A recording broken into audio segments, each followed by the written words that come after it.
Yang kedua yaitu pilih teknik yang sesuai, gunakan skimming untuk gambaran umum, scanning untuk informasi spesifik, dan membaca kritis untuk analisis mendalam. Yang ketiga ada survei teks, yaitu lihatlah judul, subjudul, dan gambar untuk mendapatkan gambaran umum sebelum membaca detailnya. Yang keempat ada ajukan pertanyaan, yaitu buat pertanyaan tentang teks untuk meningkatkan fokus dan pemahaman.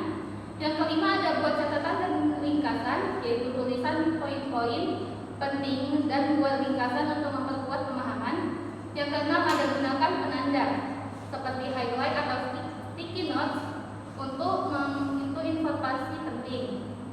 Yang ketujuh ada review secara berkala, yaitu tinjau kembali catatan dan ringkasan untuk memastikan informasi tersimpan dalam jangka panjang.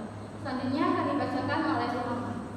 Selanjutnya ada menggunakan teknik membaca bisa menjadi tantangan karena beberapa alasan. Yang pertama, konsentrasi dan fokus. Membaca membutuhkan konsentrasi yang tinggi dan gangguan dapat mengurangi efektivitas pemahaman. Yang kedua, kecepatan membaca. Banyak orang merasa sulit untuk menemukan keseimbangan antara membaca cepat dan memahami teks. Selanjutnya yang terakhir yang ketiga, minat dan motivasi. Tingkat minat dan motivasi terhadap materi yang dibaca sangat mempengaruhi efektivitas pembaca. Kurangnya minat bisa membuat kurangnya efektivitas membaca.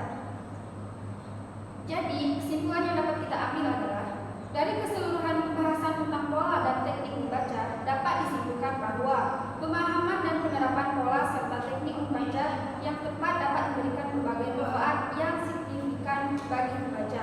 Dengan menggunakan teknik membaca yang sesuai dengan jenis bacaan dan tujuan membaca, pembaca dapat meningkatkan